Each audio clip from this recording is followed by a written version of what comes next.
I want to welcome you all to this afternoon visit with President Lyle Roelofs and First Lady Laurie Roelofs. You can see their beloved canine companion Nellie is also present, though I'm not sure she'll be answering any questions except those about campus squirrels. We have 53 folks signed up from coast to coast and everywhere in between, both alumni and friends of Berea. This is our first event of this kind, and we'd like to thank Steve Anderson from the Washington, D.C. area for suggesting it. I'm grateful to say that the participants, all of you, submitted more questions than we will be able to cover in our time together this afternoon. Those questions, I think, are indicative of your thoughtfulness and your interest in Berea, and we are so grateful for that. If anyone has a burning question during the conversation, please use the Q&A button at the bottom of your Zoom window and type your question. I will try my best to pass it along to Lyle and Laurie. Also, you should know this event is being recorded and you'll be able to watch it again if you like. I wanted also to say that I will work with our colleagues here to ensure that we do get an answer to you if we do not get to ask your question with Lyle and Laurie. Before we begin, I'd like to wish Julius Padua from the class of 1975 a very happy birthday today. He told us that this event would be part of his birthday celebration. And I can't imagine, frankly, a better way to spend a birthday than with a group of people who love Berea College. So now, it is a real honor to introduce to you our 9th president, Dr. Lyle Roelofs, and First Lady Laurie Roelofs, along with the person who probably really runs the president's house, Nellie. Thank you, Chad, and thank you all of you for tuning in. We've been looking forward to this for a while and have seen already some of the interesting questions that have come through.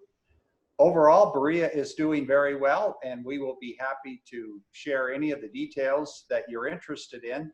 But rather than speaking at length, I will just wait for the first question passed along by Chad. Great. Our first question comes from Jim Gaines, Lyle and Laurie, and he asks, I'm interested in the college's strategy for the near future, 2020 and 2021. Well, that's a great question, and certainly that's the biggest preoccupation of anything that's going on right now. We have a relatively small number of people on campus, so it's not too hard to keep them all safe, but we are very eager to bring everyone back. We'd like to have 1,600 students and as many employees who can work here safely in the fall. So that's been the focus of our work. Trying to figure out the best way to do that and the way to keep as many people as safe as we possibly can. Our fallback, if we feel like we can't manage that safely, would be to bring back the first-year students only. I guess I shouldn't say bring them back because they would be just starting. And of course, that's the point. For them to get off to a good start in their career as Berea students, we think it's most important for them to be here in the fall. We've also made an adjustment in the academic calendar. We are going to start a week early and eliminate all the breaks in the fall, and that will enable us to complete the full semester by Thanksgiving. That'll keep the students on campus as much as possible. They won't go home and bring viruses back with them, and they'll have an extra long winter break this year, starting in Thanksgiving and ending when we can start the spring semester sometime in January. That's the main outline. We have not had to have layoffs or furloughs. The markets were choppy for a while, but the college is sound financially, and we believe we will have everybody on board when we get back together in August. Terrific. Here's a comment, not a question, from Bob Compton, who says, I hope that all Bereans are COVID-19 free these days. My roommate Vance Davis and I were in the Berea Hospital for a week with the 1957 Asian flu. I'm told that there were students on cots in the Woods Penniman building and elsewhere on campus. We were very sick, but not like the COVID-19 outbreak today. There were many deaths around the country, but none at Berea of which I'm aware. Thank you, Bob, for that comment and that good historical context. There is a question, several questions about COVID, and here's one from Steve Anderson, who says, are there COVID-19 changes at Berea you think are likely to remain a part of any new normal, even beyond the development of a vaccine? And also, Mary Beth Wright writes a similar question. Do you foresee the pandemic having any lasting effects to Berea College, either financially or otherwise? Well, we learned in this response to both of those questions, we learned that in-person teaching and the community we have at Berea are truly precious and truly important. So the overall answer to those questions are that we think we will be restoring the residential character of our community and by and large, returning to in-person teaching when that can be done safely and in ways that it can be done safely. We have all learned quite a bit about technology. I taught a course myself in the May term and got quite handy with managing using Zoom technology for teaching. And there certainly will be times that I and that other faculty members will take advantage of that greater knowledge. I can think of, for example, how much easier it would be to bring in a guest lecturer using that sort of technology than we have been doing in the past. But by and large, the experience has convinced us that the way we were approaching our educational activities at Berea is probably the best thing for our students. Laurie, would you have anything to add to that? No, I agree with that. I know some places have often talked about, let's have it online classes, just online classes. And, you know, we always thought you need that personal touch. But I do believe that this has helped us see for some people who might not be able to be in the classroom with their students, that they could still teach online. And for some people that it might be safer for them to do it that way, I would advocate for that, because I think, you know, there are different ways of teaching we've found, but we also know how important it is to have that face-to-face and personal contact, or, you know, now our faces will be covered with masks, but being there with them. So I will say that in the fall, when we will have still the possibility of contagion for sure, and some faculty and staff in higher risk categories, we will still do some distance learning, but the students hopefully will all be here. So they will be in a good circumstance, good internet access, healthy community, the right combination of labor and academics and so on, as opposed to having to work 30 hours a week at the local Walmart. And we think that that sort of distance learning will be reasonable for our students, for those faculty and some staff who have to continue to operate at a distance. Hopefully that goes away too once there are therapeutics, and especially if vaccines become available. Lyle and Laurie, Jack Likens did have a question similar to that, and he asked, does the college have plans for developing distance learning for on-campus or for future remote situations? And what would be considerations for such a program? Well, actually, we are upgrading quite a number of our classrooms to be fully online capable, either for lecture capture or for the kind of teaching where you have simultaneously people in the classroom, but also virtual connections to other places. So we will have those facilities, and should we have a resurgence of COVID-19 or some other thing comes along, our facilities will be dramatically improved. And we're using some of the CARES Act stimulus money in order to upgrade those classrooms. That's one of the allowable expenses for that funds. And I should mention, the CARES Act was relatively generous to Berea College because it was dependent on how many students you have and how many Pell eligible students you have. And of course, we have a very high percentage of our students are Pell eligible. So the college received approximately $3.5 million as part of the CARES Act. Half of that went directly to students for their costs, and the other half is to assist the college with the costs that it will have navigating through this. And so that covered a huge bill we had to pay in reimbursing room and board costs to the students who left, but there will be plenty left over to upgrade classrooms and to do the kinds of improvements that we'll need. We're going to buy a lot of PPE. We've already got, I think I heard today, we've already got 8,000 masks. We're going to give 4 to each student and each faculty member. And of course, there's also hundreds and hundreds of gallons of hand sanitizer and everything else you can think of. Lyle, there's a question asking, do you participate with other college presidents in terms of planning for post-COVID-19 worlds in academia? Yes, there are several venues where we consult with one another. There are listservs, of course. We're part of a listserv that has about 700 college presidents of private institutions in the country. And it's rare that a day goes by when there isn't a topic of discussion going on there. We also participate in a consortium of Kentucky schools called the Association of Independent Colleges, Kentucky Colleges and Universities. And so I'm in regular contact with about 15 presidents across Kentucky. And then in addition, we're part of an athletic conference. And so I have been getting on calls with those presidents as we're trying to figure out what will athletics look like in the fall.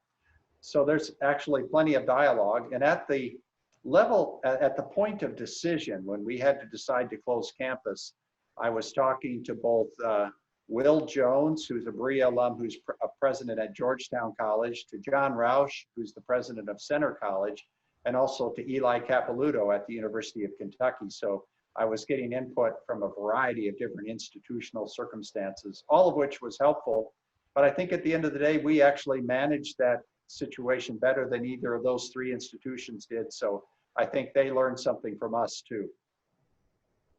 Do you want to talk a little bit more about athletics in the COVID-19 era? Sure. Well, first of all, if we only have the first-year students on campus, we will not have a fall season. And it's possible that some of the fall sports will actually be moved to the spring in that case. Although I'm not particularly sanguine about the spring either. If we have a hard time in the fall, I'd be surprised if it's a lot better in February and March than it will be in November and December. But most of the schools are hoping to have a shortened regular season. The NCAA has allowed us to reduce the number of contests by 30% and still be eligible for postseason play. So we'll all do that to reduce the travel time and the amount of wear and tear on the athletes. We're also going to try to eliminate overnight stays. Some of the schools we play are at some distance. And if we have to play a school that's, say, several hundred miles away, we'll probably find a neutral site and play there. And then, because if one player has a COVID infection and you put them all together on a basketball court or a volleyball court or a soccer field, you know you're going to spread it. So the only way this can work is if all schools are testing their athletes pretty regularly, certainly before every contest, probably a couple times every week. But testing is becoming more readily available, and that's really how the NCAA sees this season as playing out. Bus rides, sitting on a bench, playing basketball, all of those things are, it would be impossible not to have spread just through social distancing or masks or that sort of thing. It really will have to be testing all the way along. Thank you. Eleanor Sturgill asks about about student labor. And she says, I'll be interested to hear how the school is operated without student labor. For example, how many students have had to remain on campus, and how widespread is internet access in Kentucky? That's a great question, Eleanor. We had 150 students stay on campus because either they couldn't get home to they were international students, couldn't get home to their home country, or they were domestic students who just really didn't have a good home environment to get to. And believe me, we used every one of those 150 students. I was talking to one student about how he had been a student chaplain and had really been enjoying that work. And then all of a sudden, we needed him to work on the farm. And he said, this is quite a change, but you know, I'm getting used to it and working hard. It's manual labor now.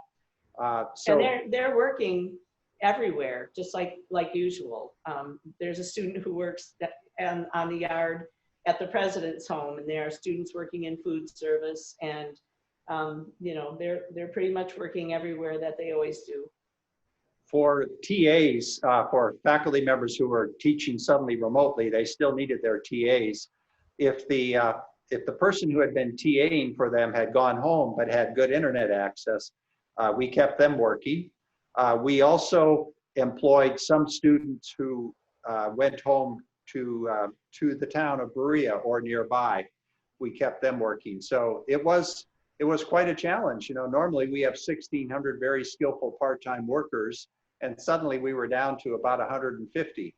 So that was it was something to navigate. But of course, there's a little bit less work to do when you have fewer students around. Somehow it all worked, but the folks in the labor program were tearing their hair out for a while, I can tell you that. Vance Davis wants to know if there will be a homecoming celebration this fall, because he has really missed the summer reunions. Aww. Well, we don't know the answer to that yet. Chad may know it before we do, but well, what would you say about that, Chad? I think we are at this time planning not to have a homecoming, just because of the tight spaces and the inability to socially distance at gatherings and such. Were things to markedly change, we might revisit that, but right now we're planning no for a homecoming celebration this fall. And please know that we are missing those celebrations too, the summer reunion and thinking about not having homecoming, but we have to all put safety first, so sorry about that. Very painful sometimes. If we can do summer reunion next year, we'll probably be trying to welcome back 2 class years in every cohort. So I expect it to be a blow the barn doors off summer reunion next summer. I just have a few more questions here about COVID, and then I think we'll move on into some other very interesting questions for you all. One question is from Mary Beth Wright, who asks, what have been the positives for Berea College that you have seen come from COVID-19 thus far? Well, I don't know that I would identify a lot of positives, really. I think we have learned that we can manage through challenges like this, and it's not as bad as worst case scenarios. So we've shown again that we can be resilient. I was very impressed that I could tell the faculty on Tuesday that the students were leaving on Saturday, and they still had to keep teaching the students, still accomplish their learning objectives in every course. And they looked at me like I was insane. We had a faculty meeting on Thursday, but you could tell that they realized there was no alternative. They were going to have to figure out how to make it work. The students also impressed us, dealing with much more challenging circumstances and still coming through and getting the work done. So just as I think Bob Compton said earlier that we had been through other pandemics. In fact, I I dug in the archives and I found the correspondence that President Frost received in the fall of 1918, correspondence from the public health officer in Madison County explaining that he was going to have to shut down most activities at Berea College. So this has been done at Berea before. I think initially we wondered about the COVID pandemic as a stress test on our finances, but the combination of strong government support and all of the insurance policies, you might call them, we build into our finances around here, I think we can say that the college's business model survived the stress test too, at least so far. Who knows what's around the corner, of course, but the fact that we could navigate without any serious financial damage to the college, without having to lay off or cancel programs and other kinds of activities was a positive too. So the positives were that we can handle challenges. Nothing that I would say, boy, I'm sure glad COVID-19 happened to us. Yes, Lyle, one questioner says, oh, money. Has the COVID closure reduced or changed Berea's need for financial support? You may have seen this morning in the higher ed publications, there was an articles about a survey of fundraisers nationwide who were rather pessimistic about the future. So would you have anything more to add about the COVID situation reducing or changing Berea's need for financial support?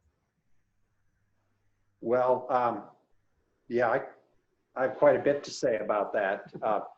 First of all, in March, what was surprising was that our donors seemed to realize that this was going to be a challenge for the college. And there was a period of time in March and April where it seemed like donations to the college were actually increasing and coming in more than we were expecting, which was certainly a very pleasant surprise because, as you may know, Chad's team is responsible for bringing in about 10% of the money we need to operate the school every year on an annual basis. And the goal this year is $4.825 million, which amounts to, if you think about it, it's $300,000 or $400,000. Well, sorry, I'm going to get that math wrong, but it's an awful lot of money every month. So later on in the crisis, we noticed that gifts were dropping off. We were not getting gifts of stocks anymore, appreciated securities, because stocks had all lost value and people were being a little more careful. So our concern grew a little bit, but I think last I heard from Chad, we have only about $200,000 to go on that $4.825 million goal by June 30th. And that means we're already close and doing well. Looking ahead, will this be a difficult year in fundraising? Possibly, although the market has certainly appreciated and recovered a good bit of its value, so that our donors who have investments in the financial markets are probably feeling a little bit better about their situation. But there is one technical detail that is a problem for most nonprofits, and that is that one of the responses of the federal government to the financial crisis was to set aside the required minimum distribution from IRA accounts. And that required minimum distribution was oftentimes used by donors to get a tax break by giving some of that money to a place like Berea. And to the extent that that policy continues in the tax laws, that may hurt us next year. We are continuing with our aggressive goals in the Berea Fund. And so if we are doing this again next year at this time, we'll either look very worried or we'll be fine. I can't tell you right now what it's going to be like.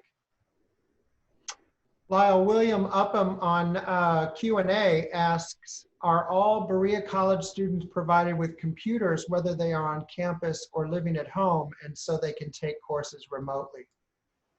Yes, indeed. For Yep. about 15 years now, we've been giving every student a laptop when they come to Berea, and that's theirs to keep if they graduate. If they leave, they do have to give it back. But if they graduate, they get to keep the computer. In fact, we make sure it's working well for them before they leave.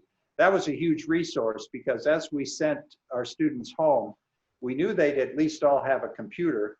And so what we had to work on was internet access. And there were I think there were about 80 students who reported to us that they were going to have serious issues with internet access. So that was our biggest challenge. Fortunately, some of the service providers were giving free internet access to college students going home. We took advantage of that. And in a few places, we had to provide Wi-Fi hotspots, which students could use to connect to mobile or cell phone providers and get internet access in their home that way. So that was a huge resource to us. But if we would have had to suddenly come up with 1,600 computers to send home with students, that would have been really a challenge for us. And here's another question in Q&A typed in from Gretchen Dykstra. She asks, I'm curious, have you considered also bringing back the seniors? It seems there might be enough dorm rooms and very different classroom needs. And it's nice to think of seniors helping orient newcomers. I think that's a wonderful point, Gretchen, and I hope you're doing well. Did you navigate through, I guess you can't answer, but you can type a comment. Did you navigate through this whole thing in New York City, or were you able to find refuge someplace else? But anyway, in answer to your question, when we think about not being able to bring all the students back, we have thought about bringing the seniors back as another category, particularly those who might be planning to graduate in December. The challenge with that is that while first-year students largely take courses that are only for first-year students, so we could divide our courses into those that are for first-year students and will be taught in person, and all the others, which will be taught remotely. Seniors are usually taking courses that are also of interest to sophomores and juniors. And so then we'd be in a situation of sort of a hybrid. But yes, indeed, having the seniors here, both to give them a good final year and because they are good at helping us socialize the first years, that would be the next group we would add after the first year students. Thank you, Gretchen. I think now we're going to shift course a little bit from COVID-19. Here's a big question from, and it's echoed by several, but here's a question from Doug Rosenthal. Berea has survived in the face of tremendous obstacles nationally and regionally. The end of slavery and Reconstruction, Jim Crow suppression of freed slaves to choose their lifestyles and to pursue opportunities for advancement. Jim Crow suppression of freed slaves, the poverty of Appalachia ignored, violence against communities of color well into the 21st century, the Great Depression, denial of women's rights to choose their lifestyles and to pursue opportunities for advancement, and in comprehension of and hate crimes toward people who want to choose their own way of life and people with disabilities. He asks, Berea has faced and improved the lives of people in each of these areas of injustice. I suspect that the Berea experience is an inspiration and source of wisdom for other higher educational institutions and social communities. But how can we help amplify that inspiration and wisdom, both for the benefit of Berea as well as the country as a whole? Well, that's such a great question. And it would be hard for any answer to do full justice to such a question of such tremendous scope. I'll say one thing, maybe Laurie has some thoughts on this too. Early on in the crisis, we were among the first institutions to realize that this challenge was going to be much more difficult for students from economic disadvantage, for students coming out of poverty. Many schools were simply closing and saying, don't come back from spring break, we're going online, without seeming to take account of the fact that that wasn't going to work very well for their students from the demographic that we serve.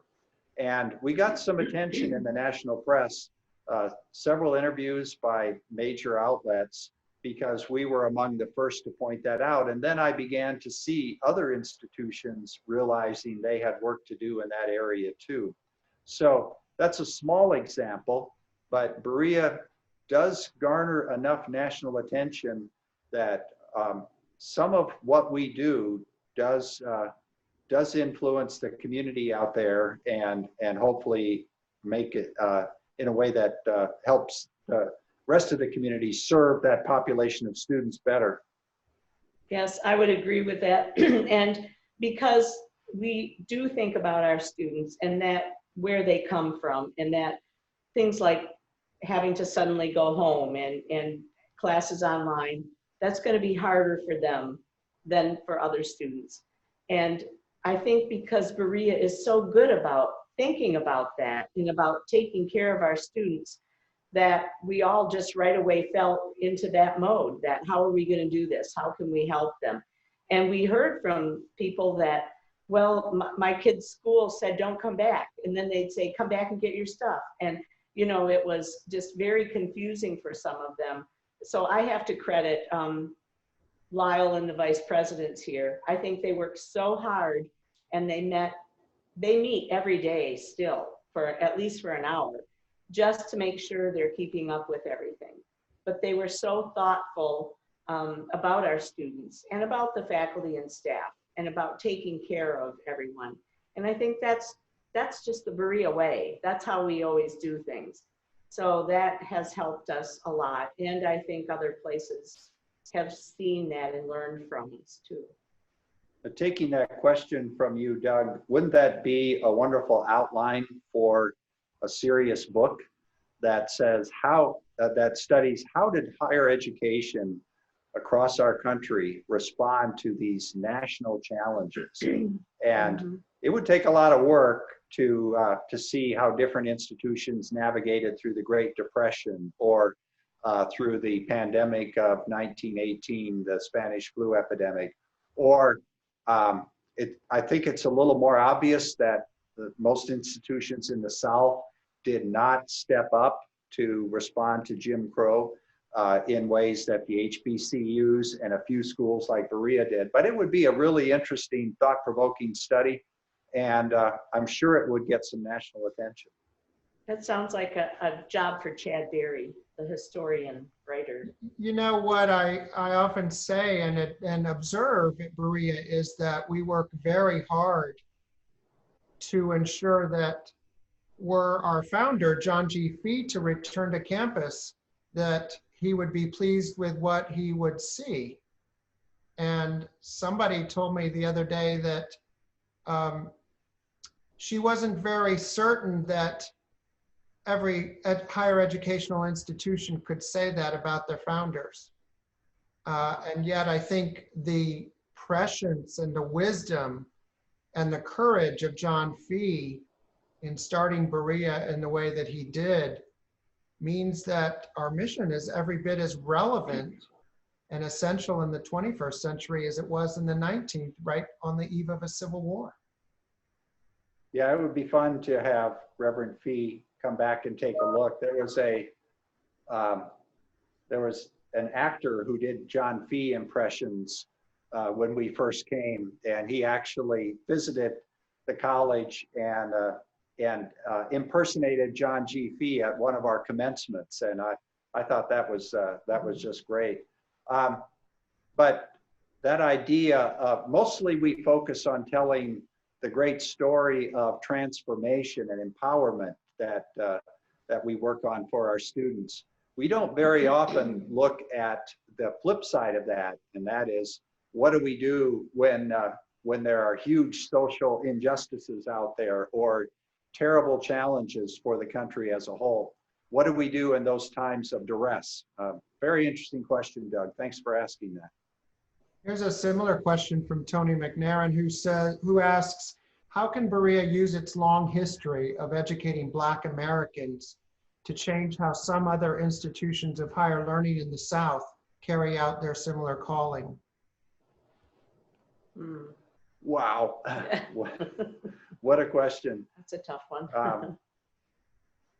We have been challenged to defend that model against our surrounding context right from the beginning.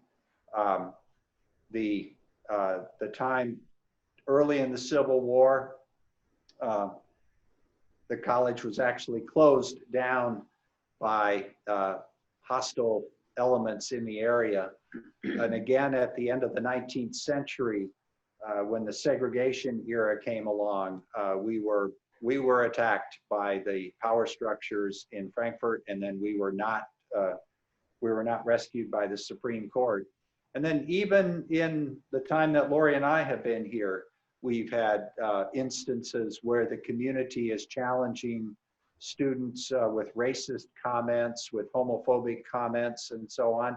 It came to a head, I think it was in 2014, around the time of fall homecoming. Yeah. And we actually had to arrange a demonstration where 500 of us lined Chestnut Street to proclaim Berea's mission of love over hate and peace with justice. And the town really rallied behind us at that point, and we beat back those opposing forces. The question about how we would have broader impact on educational institutions throughout the South is an interesting one too. Surely the present moment makes everyone more open to thinking about that possibility. And maybe there is something that we could organize that would bring together the right kinds of speakers and thinkers, do that in the context of Berea's mission, and have some impact.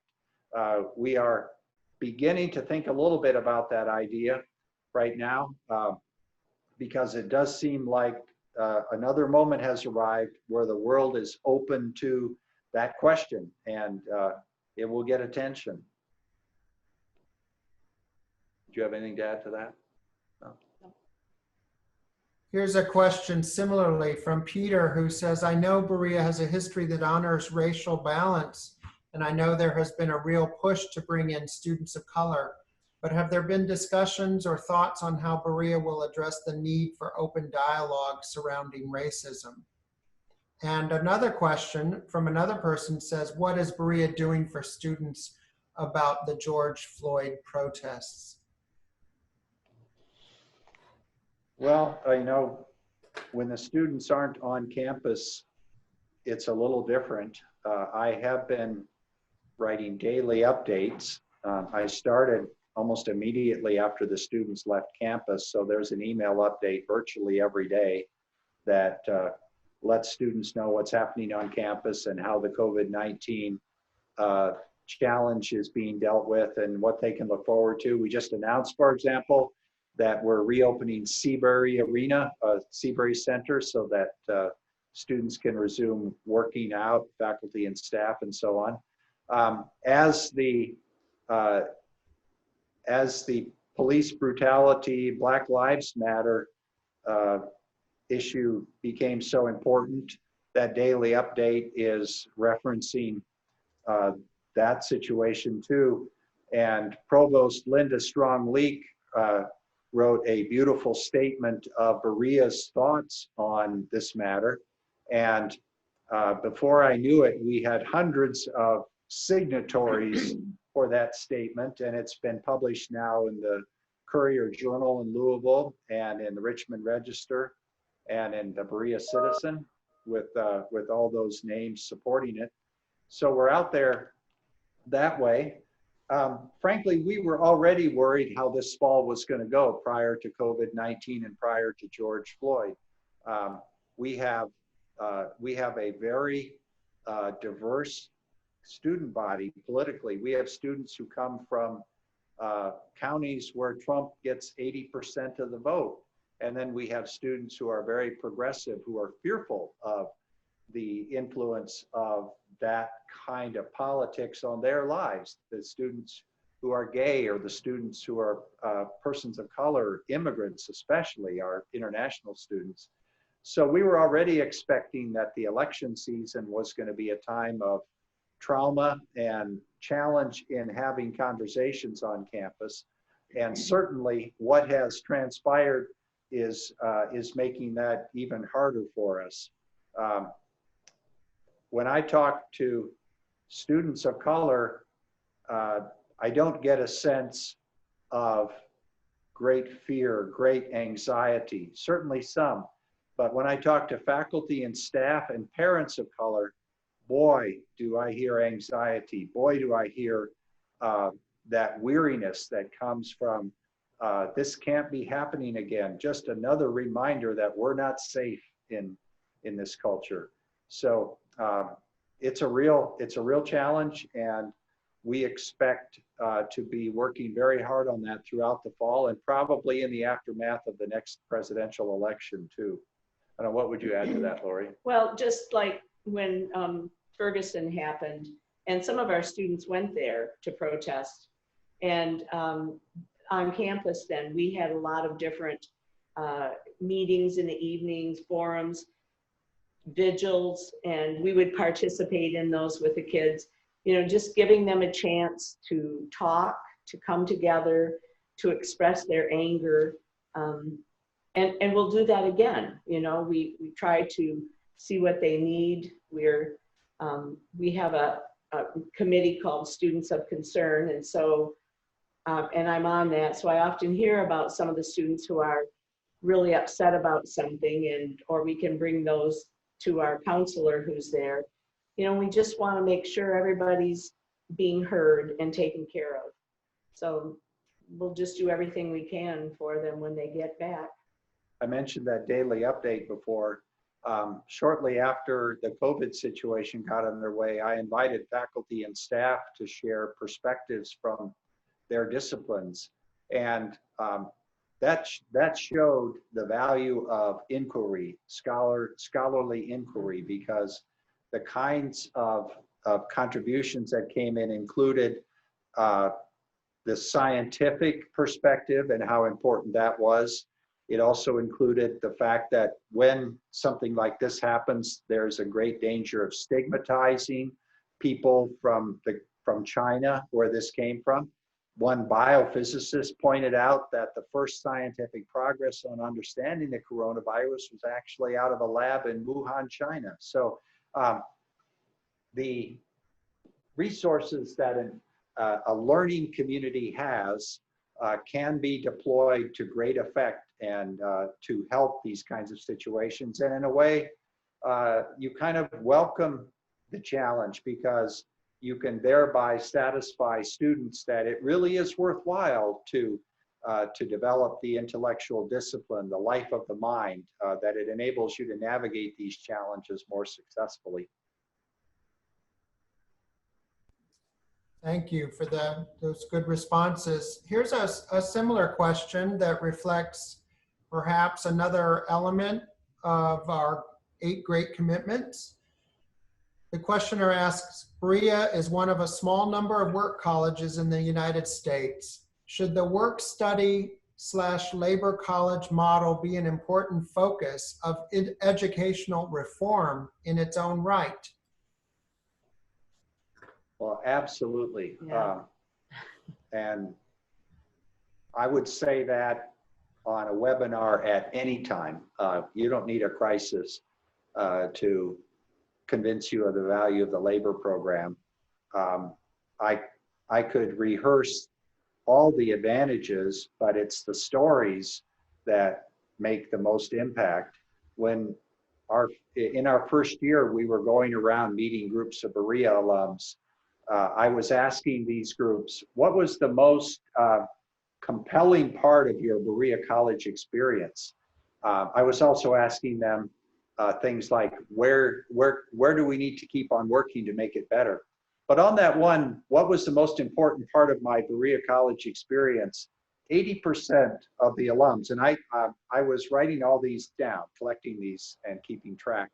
80% of the alums mentioned something about the labor program, ranging all the way from what happened to them one time when they didn't show up to work on time and how they never, ever didn't show up to work on time after that, to how important it was for them to work, say, in the accounting office with Jeff Ambergy, and how that launched them into a career in finance. So by all means, the oddity of the labor program and why it can't have more of an impact elsewhere is that affluent parents don't realize how crucial an experience that involves learning the dignity of labor would be for their students. So imagine somebody at my previous institution who's writing a $60,000 check so that their son or daughter can attend Colgate University. And we said to them, oh, and yes, you get to clean toilets in your first year, and you get to work on the farm in your second year. That just wouldn't compute for that person who's writing the $60,000 check. That $60,000 check means somebody else needs to be cleaning the toilets. And thereby is the challenge. It would be so good for that affluent kid to have that experience, but there's no way you can sell it to them. So the labor program is so integral at Berea, and it is only possible because of the population we're serving, the population who expects to have to work for everything they get, and doesn't expect that having a big bank account is going to shield them from that. Laurie can talk endlessly about the labor program too. So. Well, I'm not going to talk endlessly, but I remember in our first year when we went to talk with a donor who was a businessman, and he said when he had people come in and apply for a job and he saw he had someone from Berea, he always wanted to meet that person right away, because he said, I know they will know how to work.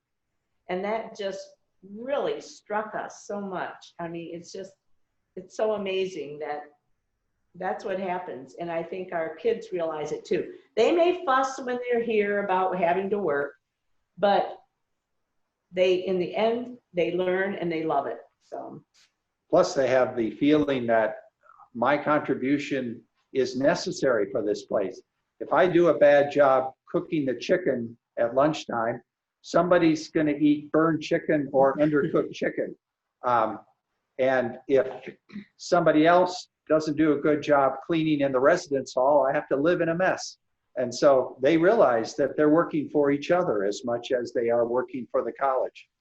Someone asked me once, so do you really make them work? I mean, do they really come to work? And I said, it's a great advantage because our kids graduate with their transcript, but also with a labor transcript that shows what a good worker they were. And we had someone here once who did not think she really had to work. And so she was put on labor probation. And she said, okay, I'll work. And so they gave her another chance. And same thing kept happening. This young lady ended up having to leave the college. And she said, what do you mean I have to leave? And you sign a contract that you know you're going to be part of the labor program. And you say yes to that, but you never come to work. So no, you can't stay here. And she was just shocked. So it happens, but very rarely. Most of the kids are really appreciative of their position and they do a great job at it. Or if they don't and they don't like what they're doing, we're good about moving them around and finding the right place for them. That dignity of all labor, mental and manual, we really mean it around here, don't we? Yes. So I think we have time for one remaining question, and it is that Berea College has highly relevant experience in selecting students with the ability and the grit to survive and thrive, given the high standards and demands of a first-rate liberal arts institution. The question is, how does Berea find the students it ultimately recruits, admits, and then enrolls? Well, Chad actually spent 8 years supervising admissions. So, and it really is, you would think, and I'm stealing this way of thinking about it from Chad too, you would think if the education is free, all you'd have to do is give the students some kind of a standardized test, and all amazing students would find their way here, and we would just pick the best ones. And when the class was full, we'd say, we're done. In fact, the reality of serving the population we serve is that many of them are not even thinking that they should go to college or that they could go to college. So it is a process that requires great skill and investment of resources and talented people. But I will emphasize, we really only recruit in our territory, in our admissions territory. And the great students we get internationally and from other regions of this country find us themselves. So they're the ones who are putting themselves forward, and we just have to make sure that they have what it takes. But Chad, why don't you say something about admissions? You've been so much closer to that. Well, I do know that we like to say that we are a college unlike any other for a variety of reasons. And one reason we are a college unlike any other is because of the way that we identify, recruit, and enroll students. So you may know that when you take the ACT or the SAT as a student, you can give those bodies some information about the test taker. And so plenty of schools around the country, especially private ones, will buy the names of students with a particular score from a particular high wealth zip code, thinking that there's a promising student who comes from a family who can pay, as Lyle says, a $60,000 fee to attend a place like Colgate. Berea, though, looks for students with relatively decent SAT or ACT scores, although that's just one of many things that we look at. But we look for those students precisely in the lowest wealth zip codes in Appalachia and all of Kentucky. And as Lyle says, if you're outside our admissions territory, we don't do really anything in terms of recruiting you. I mean, we certainly are cordial, and we'll encourage you to apply if you find out about us, but we don't have the capacity to discover you outside our territory because 70 to 80% of our students have to come from that territory. So I think the very fact that we are among, I don't know of any other college that buys those students' names from those lowest wealth zip codes in the country. That's a first way that we get to know students, and then we start sending them information about no tuition, no kidding. It's too good to be true in most cases, but in this case it isn't. And there begins a very, very long process of trying to give something away to the very best possible person who has the promise of the biggest return on investment. It's just very different work at a Berea College than it is at almost any other private institution. It's just as hard, but it's also very different. That's what I would say. And the only thing I'd add to that is that I think our admissions counselors get to know the stories of each individual student who they're working with. And I believe in facts and numbers and profiles and all of that. But I think that the admissions counselors maybe learn more from the stories that students bring with them to Berea.